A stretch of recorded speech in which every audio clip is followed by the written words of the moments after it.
What's up, everybody? Welcome to Mongols, brought to you by the Beautiful Game Network. I am Mike. With me is Josh and Justin. The Hounds got a point on the road against Monterey. They got two big games coming up this week. We're going to break it all down. Justin, what's good, man? Yeah, had a great weekend. Had a party, a church party at my house on Friday night before the game, which was fun. And then saw a bunch of family the rest of the weekend. So pretty good weekend overall. Can't complain.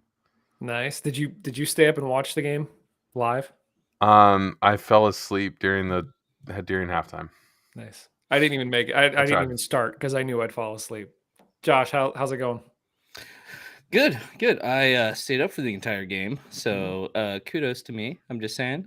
Yes, for sure. Yeah. But I missed last show because I was at a concert, but unfortunately Frank Turner was sick, so he couldn't come to that concert. So it's a little bit disappointing. But interrupters were fantastic, and Annie Flag actually showed up. Well, two members of Annie Flag, and did an acoustic set instead. And I'm going to be honest, acoustic Annie Flag, not my favorite. Hmm. Interesting. Now, here's the question. Kevin is not here tonight because he's traveling home from a Taylor Swift concert. So, Frank Turner or Taylor Swift? If you have the choice, which are you taking? I mean, I feel like the craziness of a Taylor Swift concert would be interesting to see.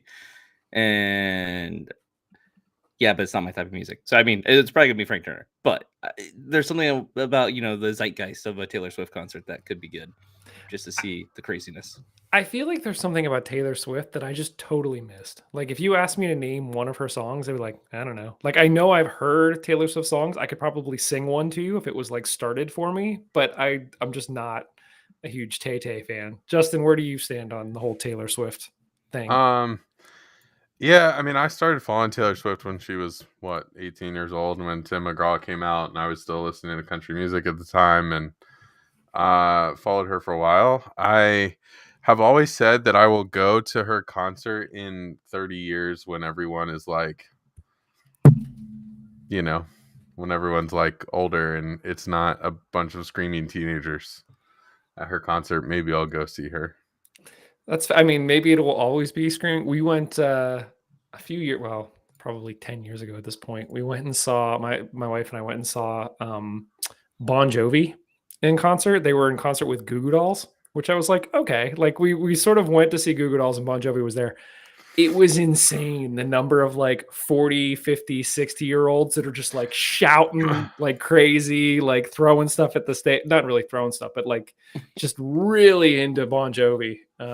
Maybe that's just Bon Jovi, like that's the music, but yeah, there might always be people that are at Tay Tay concerts just losing their minds. I was gonna say, like, her concerts right now are probably mostly like 25, 30-year-olds like going crazy Yeah. because they went like 10 years ago when they were teenagers.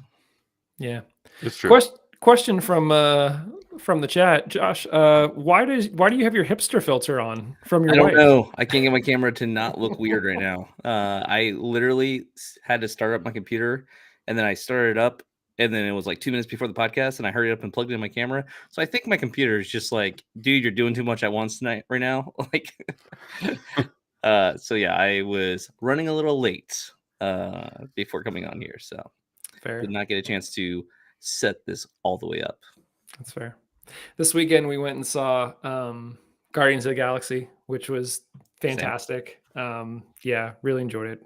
No spoilers or anything, but there were a couple of moments that it was like tear jerky. So yeah, really ended it well. And our buddy Ryan from the USL show put out the stat of the week, probably, that the Hounds have never lost following the release of a movie that the Guardians of the Galaxy were in, and they continued that streak this week with a draw against Monterey. So kudos to him for digging that. I'm like, how do you even come up with that? Like, I know It's he's the doing most just crazy random. stats, but yeah, Yeah, it's just the most random thing, and like the fact that it's still holding true. And technically, this is the last Guardians movie, so like I guess some of the characters might make cameos in other movies, so we'll see right. what happens there. But yeah, and I was also blowing their minds when I was talking. I think it was on either Discord or on Twitter that "Hooked on a Feeling" is our victory song.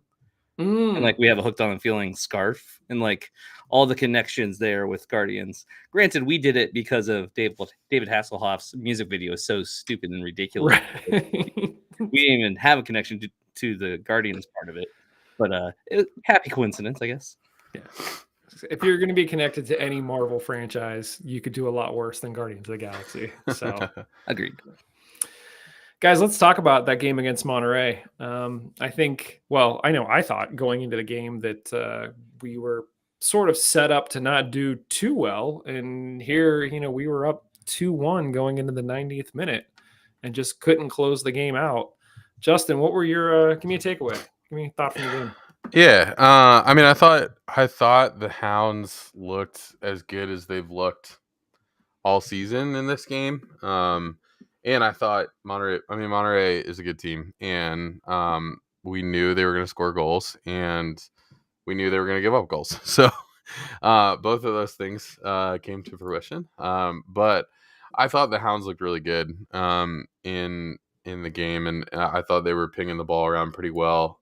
It feels like the team is maybe starting to click a little bit when you kind of put the last 2 weeks together, and then it just becomes about closing games out. But I thought overall this performance was better than some this season, better than most this season. So not too much to complain about on my end this week, I don't think.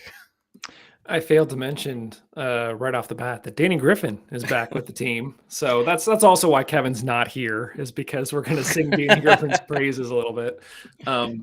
It seemed to come out of nowhere that the team just sort of announced it. Tuffy did his little leak of, I don't know what you want to call, just teasing. Random he teased it a little bit on Twitter. Yeah. Every time he teases, I just assume that it's going to be another truck or something. I didn't actually think it was going to be anything. He does it one time and he never lives it down. Listen, there were people that skipped their lunch break because all they were doing was checking Twitter for that update, and then it was just two trucks. But I'm just saying, whose fault is that? Yeah. This is true. Danny Griffin's back. At one point in the game, when Mark Ibarra came on, I realized that our midfield four were Ibarra, Griffin, Mertz, and Kenny. And, we talked in this offseason about the lack of consistency. And there you basically have your midfield from last year, which is interesting. And I wonder how much of, Justin, to your point of they were pinging the ball around and looking a little more together. Yes, Danny was just in practice starting this week, but he's been here for the past, 3 years and played pretty much every minute of every game for most of those 3 years. So it will be interesting to sort of see what sort of trickle-down effect that has as we continue through the season. Josh, what were your thoughts on this one? I mean, obviously it's heartbreaking that we pretty much had the lead, lost it, had the lead, lost it, and then that last one was the 90-something minute. It's not. It felt like a loss because of that, but retrospectively looking back on it after the the heartbreak of that night, we played really good, and it was kind of cool seeing our team click. And obviously it didn't end the way we wanted it to end, but I actually feel a lot more positive about this team than I have in a long time. Wow. That's a pretty strong endorsement. I think this is just Josh feeding off of Everton today. That's all that is. Oh my God, yes. Talking about a good performance. Yeah. Yeah. I'm not getting off track. We're not getting off track. Yeah, I don't know where to go with that. Dikwa gets 2 goals. Could have had 3. Basically. Well, could have had more than that. He had a pen that was saved. Watching back through the game as well, Biasi did a really good job to draw the pen, sort of makes a battle along the touchline, gets in towards goal, the player brings him down. But then after he's brought down, Kai Green, the Monterey Bay's captain, drills the ball into Biasi's head, which in other leagues, I've seen that given as a yellow or potentially a straight red. The play's dead. The ref blows the whistle and you're just kicking the ball into some dude's head. Biasi didn't argue about it. They got the pen. It was a weak pen, but look, I mean, Dixon scored in this game as well. Dixon and Valesky, 2 former Hounds, scored against us, so that streak's done for the season. But both Dixon and Dikwa are now leading in the Golden Boot race with 7 goals apiece. we talked about last week and, weeks leading up to this, where is this team's offense going to come from? And it feels really weird that we have a golden boot leader and we're still like, where are our goals going to come from? I mean, if something happens to Dequa, are we hosed? I don't know. I mean, Justin, what's your thoughts on sort of Dequa? Yeah, I will say the best shot of the night unfortunately didn't go in the net, and it wasn't Dequa's. So that gave me a little hope. In the 19th minute, I think it was, that I had written down, Blackstock unleashed a Yes. rocket from the corner of the box. Yeah. And that should have hit the back of the net. I mean, that was a incredible save by their keeper to keep that one out. But that was the best shot of the night, and unfortunately, it didn't hit the back of the net, and I was very disappointed that it didn't. So that gave me a little bit of hope of like there are some guys who are there are some guys who are there. And then I think the other thing, Dequa's first goal came off of a turnover by Kenny. Kenny just beat the guy to the ball, and Mertz was also in on goal, and it was, Kenny had his choice. He could have played either way, and had a goal there. And so that just gave me a little bit of hope that there are this will not be the Dequa show. The Dequa will finish with 80% of our goals by the end of the season, but we do need to see some people start scoring. Yeah. One thing I noticed was we didn't talk about it, but the lineup itself felt like a bit of a 5-1-3-1, which was interesting, but I started to think about it in the context of where are these goals going to come from? And the three players that were sort of the attacking midfielders to start the game were Mertz, Kenny, and Griffin. And so part of me thought, here are three guys that don't get a ton of goals. I forget what Mertz finished on last year, or even the year before that. They all end up getting less than 10.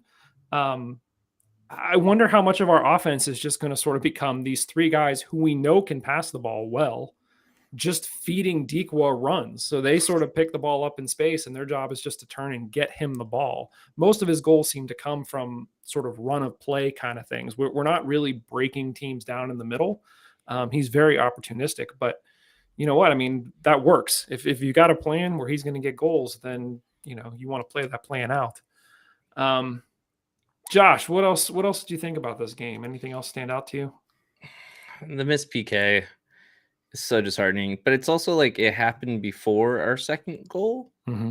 So it's one of those things where, like, if we would have made that PK, would we have had that second goal, or we would have been sitting back a little bit more, and then the same result probably would have happened because we weren't trying to, like, get a goal to get ahead. So it sucks. You said weak PK. I watched 2 games in a row that night where a stutter step at the beginning just completely screwed up the whole kick, I feel like, or just like kind of like telegraphed it a little bit, or gave the keeper a little bit more time to decide.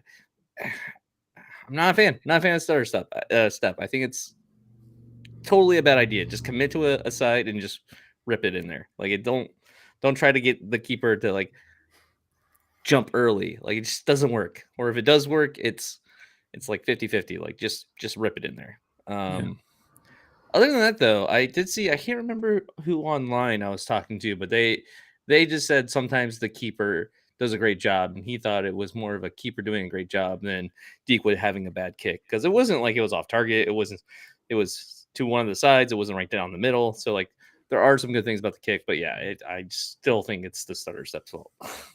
Yeah. There was a video that came out, I think it was last week, maybe, where Emi Martinez, who is the starting keeper for Aston Villa, also the starting keeper for Argentina, that came under a lot of heat after they won the World Cup. I think it was Ian Wright, maybe, was interviewing him. Really cool, like, behind the scenes kind of video. But they talk specifically about pens and like how Emi goes about trying to defend pens. And there was a number of things that I had never thought of, but makes a ton of sense. Like, he talked about, especially right before the player kicks, you want the keeper, as a keeper, you want to be moving back and forth across the line, because if the player can just pick a spot and that's where they're going. If you just stand still, they're just going to pick a spot and they're just going to go there. But so much of PKs are head games where you want the player to be second guessing themselves all the way up to the point that they hit that ball. So much of what he does in terms of just like talking to them, bouncing back and forth along the line is so that the kicker just can't get settled and doesn't know where they're going to kick it until they have to kick it. This was a case where it felt like, you're right. I went back and watched the replay, and the way that Dequa sort of did the stutter step approach, you could tell he was waiting for the keeper to move, and the keeper didn't move. And then he sort of leaned back in a way that just sort of telegraphed where it was going. It's a shame. He could have, potentially had a hat trick. You're right. If that second one goes, if the pen goes in, then do we, get the second one off the set piece? But yeah. We should also probably talk about Bob getting a yellow card in this one. Lily getting... Wait, what? I totally missed that. What happened? Lily got a yellow card right after DeSantis got his for dissent. Oh. Like, pretty much he was really upset that DeSantis got a yellow card, and he just started ripping into the refs, and then they gave him a yellow card. Yeah. I'm sure it's not his first, and it won't be his last. Actually, I don't know if it is or not. No, I don't think it is. But it can't be. It can't. For as much as he's talking, there's no way. One other thing to point out was we got a Nathan Dos Santos as a center back sighting, which I don't think we've had yet this year. I was trying to, we've talked a lot about, and Laura Ellen was saying last week about how now I've got it stuck in her head of like, what are we trying to do? What is the system? And one of the things that stood out to me, and I'm starting to think it's a pattern, is Lily enables our center backs to really carry the ball forward as like a means of starting an attack. And so I'm wondering if that's part of the reason why you might put somebody like a Dos Santos back there. But the number of times that, Hogan or Ordonez will take a ball with a player pressuring them, and they'll sort of cut inside and dribble through that first line of pressure. It's interesting. Like I'm starting to see building blocks of what Lily might be trying to do. Every game is different, obviously. Like we said, this is the first time I think we've had 3 attacking mids with Dequa in front of them. But interesting nonetheless, something to keep an eye on in terms of, our center backs having the freedom to dribble forward and then you just sort of shift and cover, which totally makes sense. But yeah. What else? Yeah, I don't, and I don't want to put it down to just Danny, but I think it did feel like in this game that Danny kind of stabilized the midfield in a lot of ways. And I'm not, I think Zwetsloot was a part of that too, that in the sense of their combination, they're not the most athletic midfielders, they're not the biggest midfielders.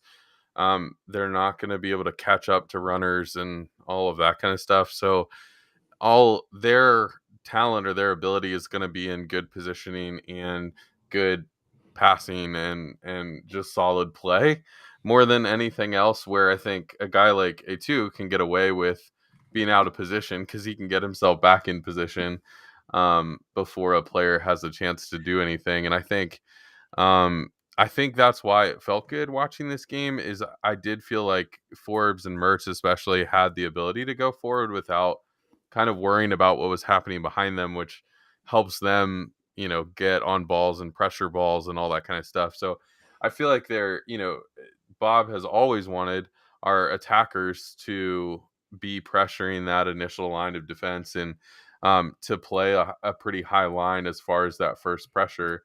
And there has felt a lot of times where over the course of the season where Dequa was going alone and there's just not somebody coming with him.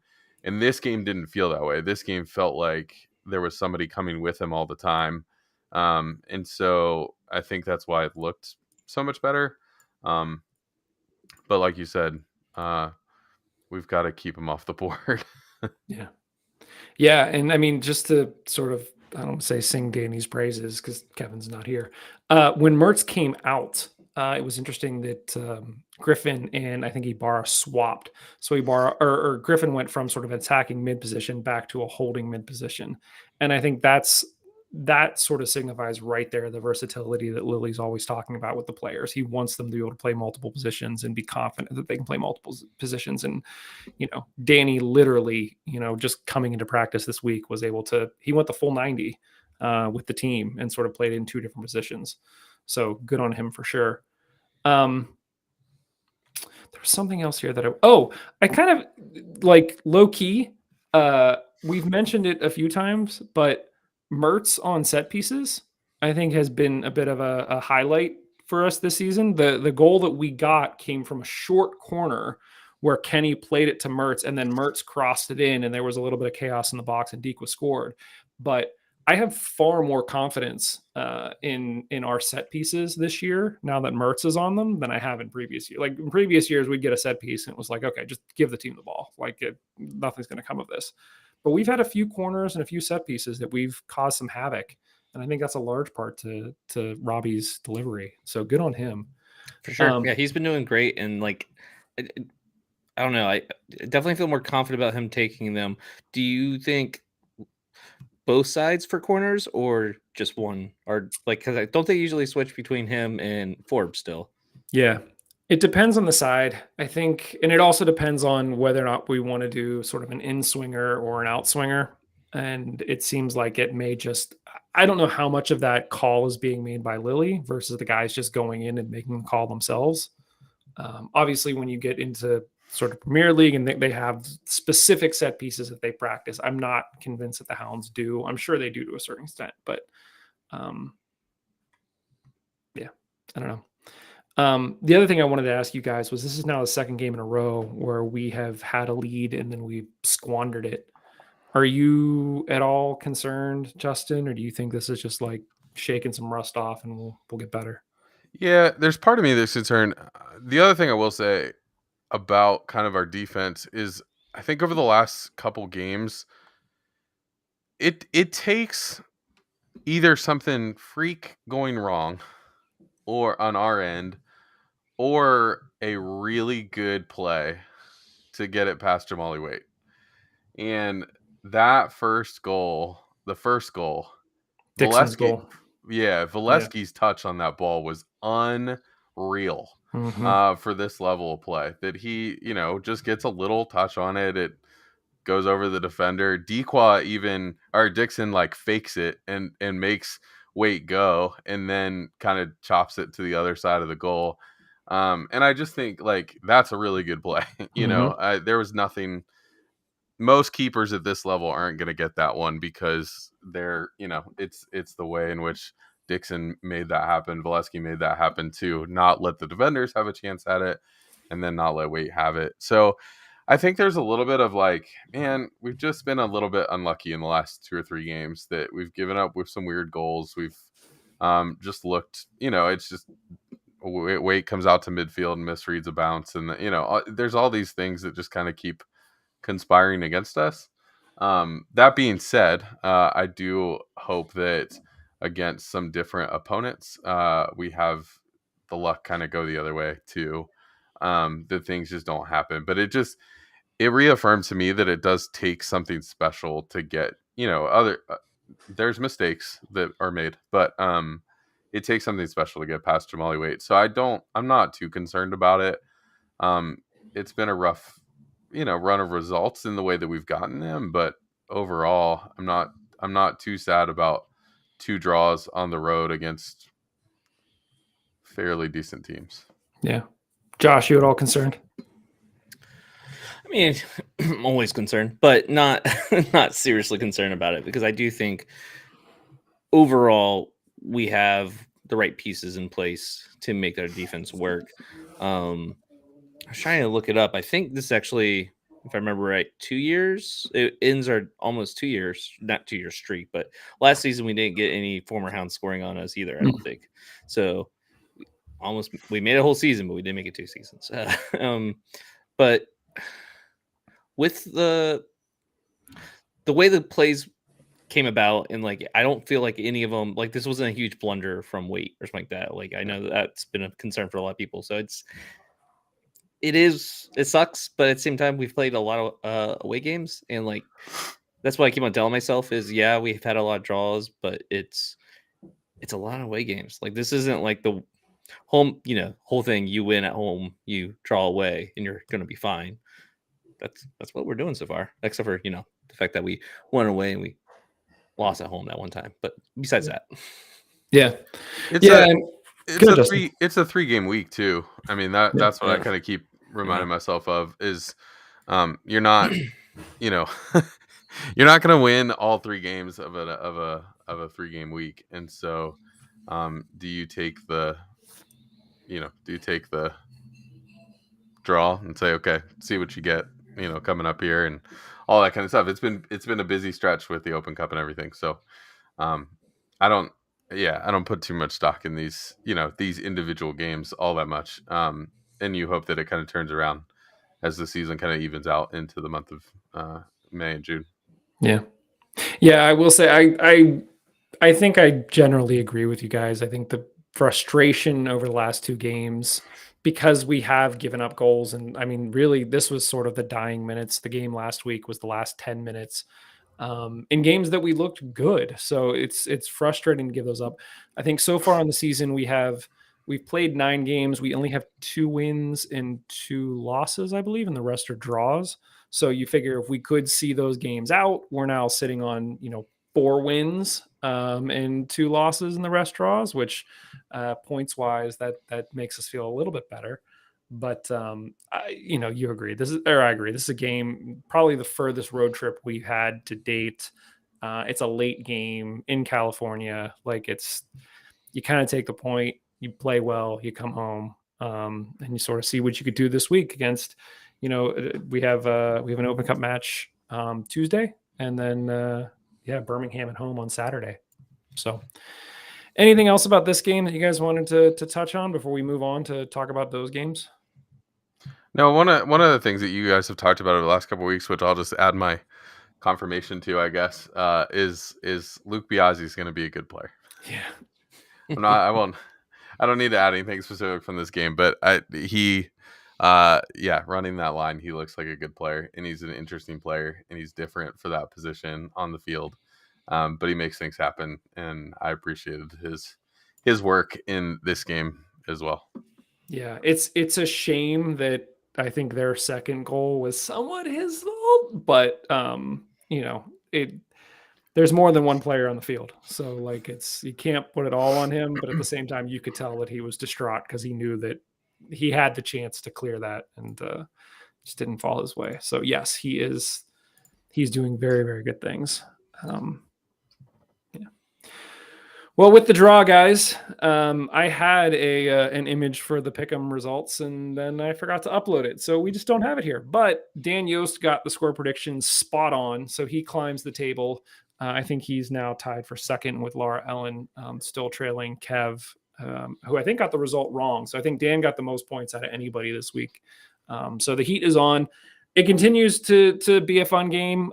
If you're interested, every week we have the score predictions where you can go in on YouTube, add a comment with the score predictions.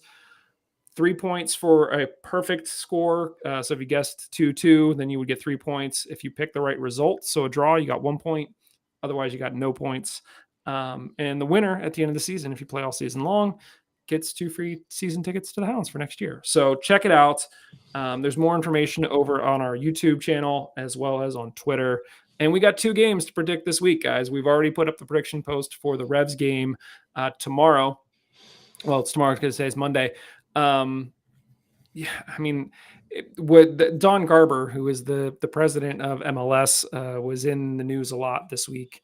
Basically came out saying that he thought the Open Cup product wasn't very good. The direct quote was, "I would say that they're not games that we would want our product to be shown to a large audience. So frankly, I'm not all that disappointed that the audience is small. So I appreciate the enthusiasm about it, but we need to get better with the US Open Cup. It's just not the proper reflection of what soccer in America at the professional level needs to be." Josh, what are your thoughts upon hearing that from President Garber? Hot take. He's has got a lot of good points here. I feel like the MLS clubs don't take this seriously. They don't do anything to pack the stadiums. Like people don't show up to these games. So it's a dead atmosphere. It's like watching an MLS2 game.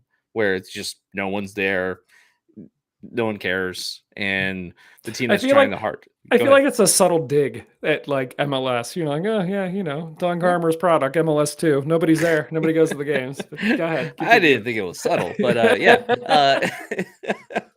it sucks, and like I feel like if those games are at USL stadiums that are packed, it's a Mhm. big deal. But I feel like that's also a negative towards MLS because they're not playing their best players. They don't have a big enough incentive to. So it's usually still an MLS2 team for all purposes. Like, you know, so it does suck. Everything he said, but it's because of MLS, not because the competition itself is terrible. Yeah. I almost feel like part of the comment is that he's just like arrogantly acknowledging that he feels that USL, NISA, all of the other, non-MLS teams are just sort of beneath them. And like, why should an MLS team go to a lower division team and play on turf or play on like a ruddy field? And like, it's just not worth their time. And maybe I'm looking at that too extreme. Justin, what were your thoughts upon hearing that? Yeah, I mean, MLS's constant struggle is what do you do with games that aren't the MLS games? And, um, I think they've made some strides this year in the sense that the regular season for MLS doesn't really matter. And so I think, they made some progress in that sense that I think teams could take this seriously because you only got to finish ninth in a 12-team division or something like that to to make the playoffs. And so I think it's they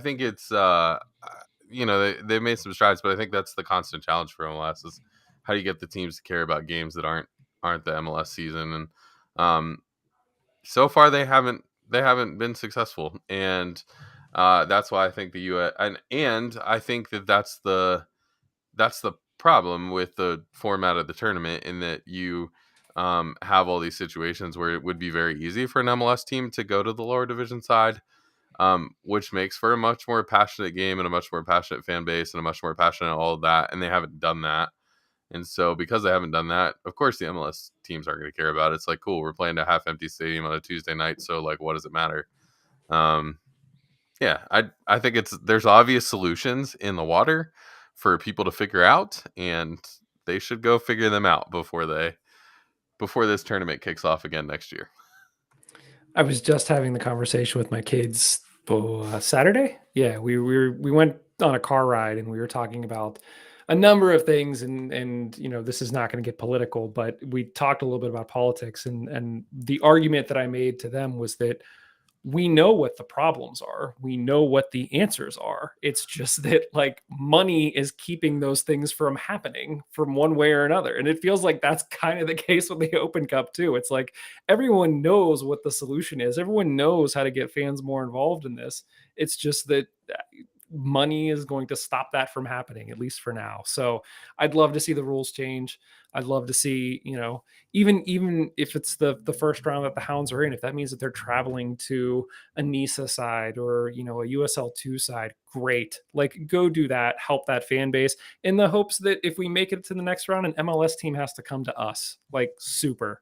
But yeah, the answers are there. Like you said, Justin, it's just who's going to choose to actually make the change. So yeah, it's frustrating.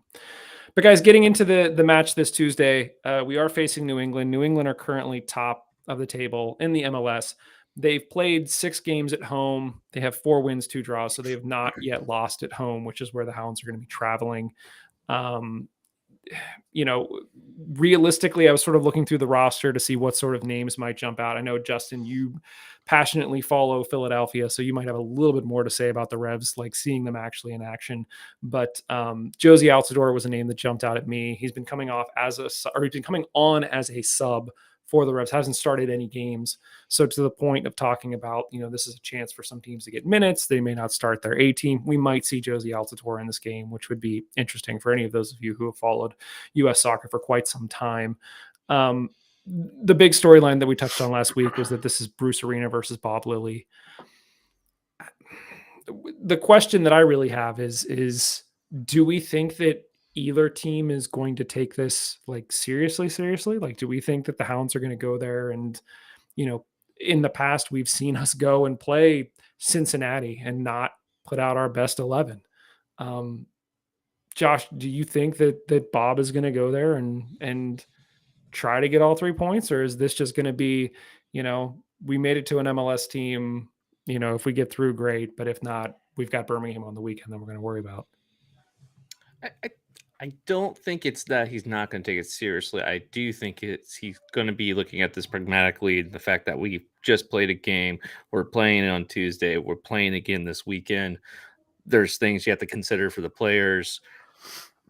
But I do think like the players are going to want to be serious in this game. And I don't think Bob ever goes into a game thinking like, I don't care, I'm going to lose.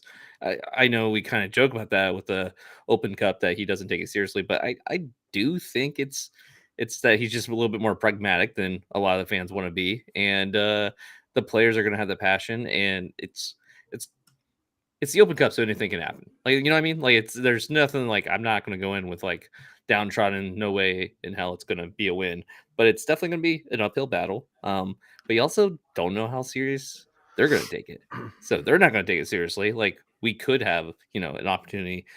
I am a little bit sad that it's away because, well, obviously because it would be at Highmark, that'd be awesome, but also because with it being at home for them, they're probably going to have players there, even like their starter players, even though they're on the bench. So if things are going south, they can always just sub those guys in. If it was away, maybe they didn't bring them all, so there wasn't that opportunity. But with it being at home, I don't see why they wouldn't be there. So that's my biggest worry about the whole situation, as far as like which team takes it seriously. Even if they don't take it seriously, we could still be in trouble. Justin, what are your thoughts on this one? Yeah, I don't think they. In some ways, I don't think they have to take it seriously. Also true. And so I think they can put a A- B+ lineup out there and probably be just about okay. And so I think it's going to take an effort from the Hounds if they want anything out of this game, if they want to win this game and try to get to the next round and hope that means a home game at Highmark. It's going to take a huge effort from them to make it happen, but we've seen stranger things. So I'm not sure, I don't want to count that out, but I also think that this is one of the better teams in MLS, and this is a highly, highly, highly experienced coach. So will they have to take it super seriously? I'm not sure. Yeah. I had a thought as I was sort of looking through the notes for this game and just trying to get a sense of what to expect. And, I know diehard Hounds fans, we've been pining for a home match against an MLS team for feels like ever since DC has been here. But it got me thinking, like, as much as sort of the diehard Hounds fans want it, do we think that like non-diehard fans like understand the Open Cup and would sort of be excited about the Hounds playing? Like, say this was reversed. Say the Revolution were coming to Highmark tomorrow. Like, do we think that non-diehard Hounds fans would turn up for that game? Like, would they understand that, like, oh, this is a league above us and we're going to come to this? I'm not sure. I mean, Josh, what's your take on that? I mean, they understood when we played DC United back in like 2013 or whatever. Like they got that. They showed up for that game. It was a huge deal. So I do think the casuals know, because the casuals know what MLS is. Like, the casuals might not realize we're not in MLS until they, do a little bit more research, but they know, hey, the American Soccer League is MLS. And so like we're playing an MLS team. I've heard of that team. Like, it does have more clout to the average fan, because you get that stuff more through osmosis, through watching any sports programming and that kind of stuff. These teams' names. They've been around for a long time. I'm not saying that we haven't been around for a long time, obviously, but it doesn't get the same airtime as MLS teams do. So I do think it's a big deal. I as far as do they understand the Open Cup, that answer is no, because they don't know what the Open Cup is. And they're never going to know unless it's a super niche situation like hey, I want to go to this game because we're playing an MLS team. Why are we playing an MLS team? Because there's something called the Open Cup, and it's like they might figure it out then, but otherwise they don't know. Yeah. And I mean, to sort of think back on my question in the first place, like I refer to diehard Hounds fans as if there's like 10 people. We've sold out the first 2 home games of the season that were like early spring. So it's not going to take, diehard fans to sell out Highmark for, even just a USL game. So I do think we could sell out. Yeah. I don't know. Any other thoughts, guys, on this one before we get into score predictions? I didn't do the research, so I don't remember. But if we're the last USL team standing, we do get a good chunk of money. I can't remember how much money that is. $25,000. Saw it on Thank Twitter you. today. Oof. Nice. So yeah, so there is incentive for the front office, for the team to take this seriously. And there's not that many USL teams that usually make it out of this round, so like it is kind of a big deal. Yeah. Well, let's do some predictions here. So Hounds travel to Foxborough Tuesday night, Open Cup. Justin, I'm going to start with you. Give us a score prediction. 3-0 Revs. That is the exact prediction that I had put online today. So I'm going to stick with 3-0 Revs as well. Josh, what do you got? I was going to say 3-1 Revs because I want to see us get a goal here. Does this count towards our pick'em? Yes. Oh. Yeah, so you got to take it 3-1. seriously. So 3-1? Okay. All right. Yeah, it can't just be a fluff pick. This totally counts towards pick'em. So, yeah. So there you go. That's what we think. Like I said, let us know what you think. Head over to either Twitter or YouTube. Links in both places. Leave a comment on the YouTube space with your predictions. And especially if you're in the hunt, make sure that you don't miss this chance to pick up another 3 points. Let us know what you think, guys. After that, we got Birmingham coming to town on Saturday night. This is our 3rd home game of the season, which is kind of crazy. This will be our 10th game overall, so we can, air quotes, officially start looking at the table after this one. 7 p.m. Last time we played Birmingham, it was our season opener. We have not gone around the horn and playing every other team once yet. That's not how things happen in the USL, but this is our 2nd time playing them. First time we played them home opener was a 1-1 draw. Since then, Birmingham have launched themselves into sort of the 2nd spot in the East.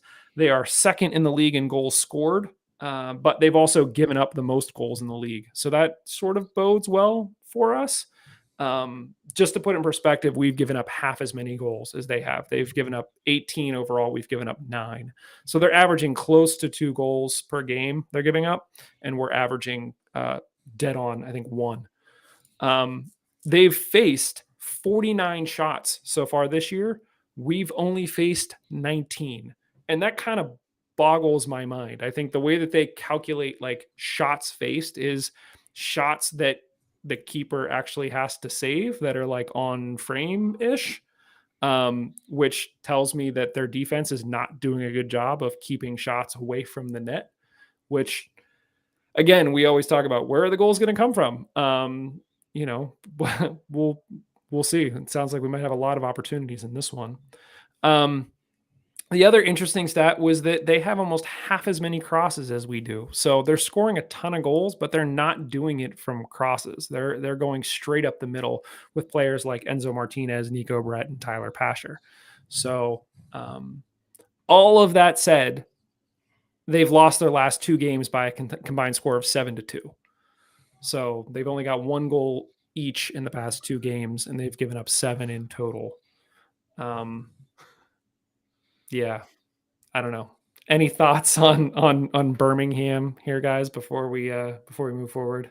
I am laughing because I saw the reviews of their game this past weekend was maybe the worst ref game in USL championship history. I did not actually go look to see the calls that were made or not made. But I did hear multiple people say that it was one of the worst ref games that they've ever seen in USL championship history, which when you're a fan of the team who had to replay 20 minutes of a game because of a bad refereeing decision, I don't know what you compare that against, but Yeah. it's that's Ironically, were they playing Miami this weekend? I know they played Miami at one point over these last 2 games. It'd be really funny if it was Miami again, because that was the big It was the kerfuffle game with Roots. us. It was the Roots. They played was Miami Miami. the week before that. Yeah. Wait. One other thing about Birmingham, just real quick, is they do have an Open Cup round match against Memphis 901 on Wednesday at home. So there could be something to this game that, if we do go into the Revs on Tuesday with, neither team necessarily taking it super seriously, if you're Birmingham, you go into that game against Memphis thinking very much that you could win that game and you take that game seriously. And so you would have basically one less day's rest and could potentially be playing a tougher match than we could be. So that could have some impact on the ultimate result of this game. Yeah, I don't know. Thoughts on this one, guys? Any other thoughts before we do our score predictions? Coming to look for these games, like Birmingham, it's one of those things where, at least from the Steel Army point of view, we kind of, it's Birmingham. It's Birmingham. Like, just kind of like really playing down Birmingham, just mostly because it annoys them, the fans over there. But it is a fun game. And the history we now have with playoff games and that kind of stuff with Birmingham, and it's definitely a situation where it's going to be fun. So looking forward to it, and I'm hoping for the exact opposite prediction that I gave for the Open Cup games. Yeah, the Hounds did put out a video this past week. You could tell it was narrated by Matt Greba. That was basically a recap of the match against Birmingham in the playoffs in 2019. Laura Ellen pointed out in chat here that video was fire. If you've missed it, go check it out. I think we shared it on YouTube, but the Hounds also posted it on YouTube. Really good look back. They interviewed Kenny and Robbie and I think Danny Rivera, like guys that were all involved in that game and sort of what it meant with the fans and like the feeling as the game went through. And so, yeah, much more of that, Grubba. That was really enjoyable. So we appreciate you guys putting that out. I guess we gotta do score predictions here, guys. So Justin, what do you think? Yeah, I kind of agree with you. I definitely think that the Open Cup games are different. I don't know that if I was a Birmingham fan, I feel like I would be frustrated that Memphis is coming to our house. Of like, you're telling me we could have had an MLS team come here and we're freaking playing Memphis again? Like, I don't, I feel like that would be more of the, because I know that's how I would feel. That's how I do feel as even as a Union fan. I'm like, we have to freaking fly to Minnesota and play Minnesota when we could have gone to Pittsburgh and played at high, like that would have been really cool. But no, we're going all the way to Minnesota and playing a team that we're going to play a couple times this year anyway.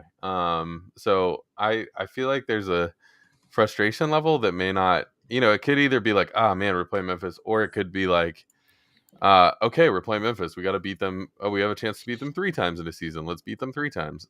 So could go either way. So I do think that that's going to could play an effect in the game. I do think the extra round or extra day of rest, I do think playing at home is all going to play into this game. So with a little bit of a reconfigured attack, let me go 3-1 Hounds. Nice. That's my prediction.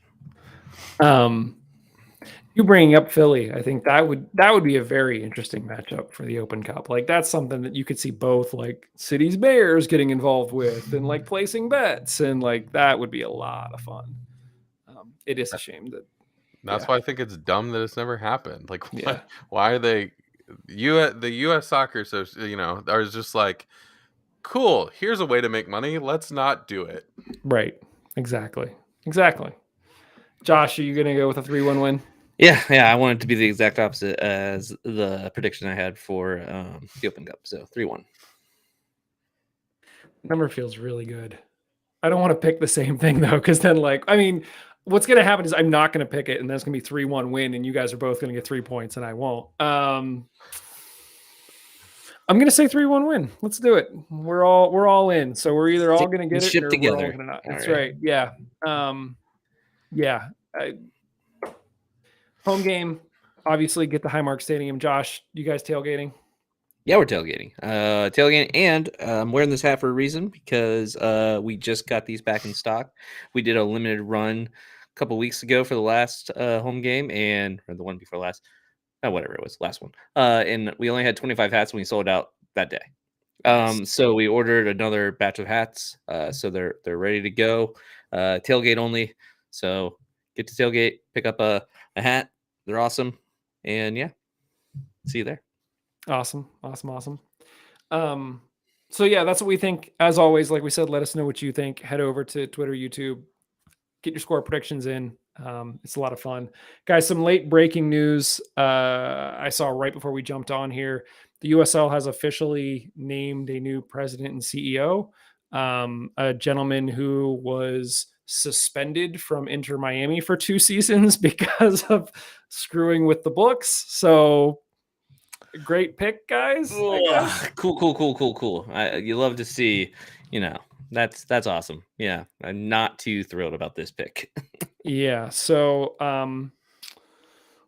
I guess more to come. I'm sure that Houndsy, that always releases a few days after this, will do more of a deep dive on the new president and sort of their thoughts. But gut reaction is trepidation, I guess. Man, yeah. Maybe he just wasn't looking for too big of a salary. He's like, please. Yeah. I mean, the only